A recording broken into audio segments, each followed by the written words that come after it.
Not every person has to experience a state of clinical death, just as not everyone who has had this experience manages to preserve the memory of their stay outside the body. This can explain the fact that some people who have experienced clinical death talk about amazing out-of-body journeys of their consciousness, while others say that they saw nothing.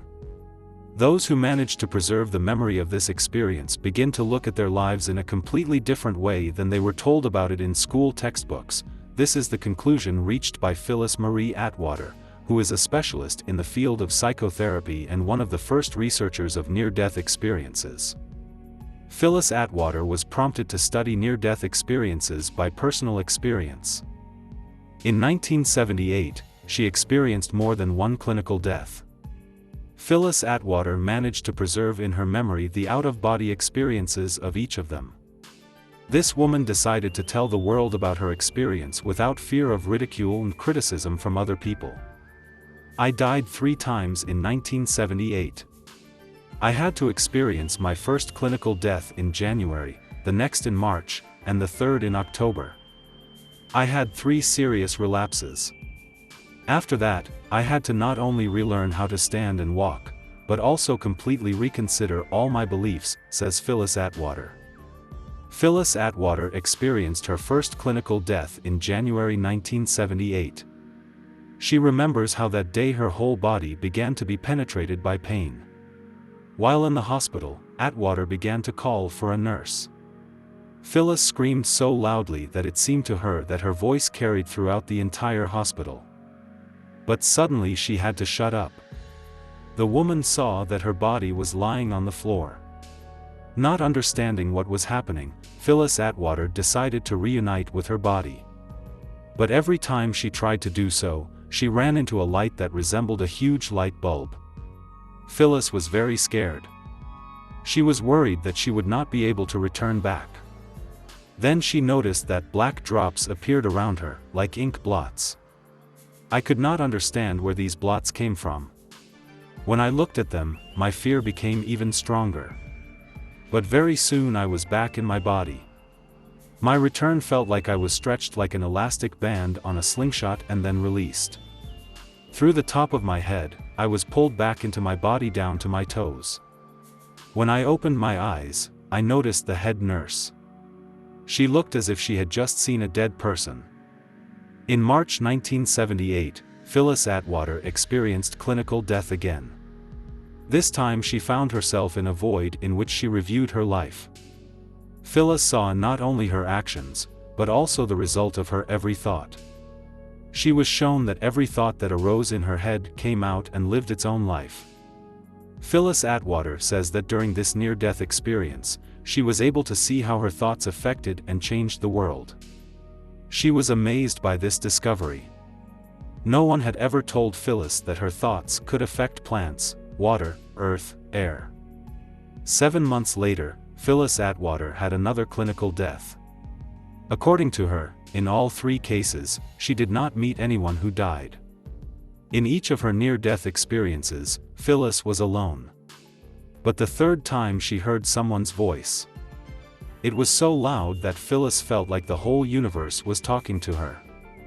This voice said, "You have to tell the whole world about your experience, conduct research and write 3 books, one of which will be called Memory of the Future." She interviewed about 5,000 adults and children who experienced clinical death. Later, Phyllis Atwater began her research. She interviewed about 5,000 adults and children who experienced clinical death. Phyllis dedicated her first book to the near-death experience of children. She believes that their stories are the most interesting because they are significantly different from the near-death experience of adults. Children rarely talk about what they experienced during clinical death. This happens because everything they saw seems ordinary to them. Children think that this happens to everyone. Some of them decide to talk about their near-death experience when they grow up. Only when they grow up do they realize that they have experienced something unusual, something that may even have changed their lives, explains Phyllis Atwater. Phyllis cites several cases that make it clear why a child decides to tell about his near-death experience soon after it happened. For example, 5-year-old Tom told his father Gary about his experience 2 months after the event. His father asked the boy where he would like to go. Tom said that he would like to go back to the park again. When asked which park, he answered, "The one I got into through a big pipe when I was in the hospital. In that park there were a lot of children swinging on the swings. There was a white fence. I wanted to climb over it. But one person told me that I can't do this. He sent me back into the pipe, and I ended up in the hospital again." Another boy, who experienced clinical death in the first year of his life, shocked his parents with the news 3 years later.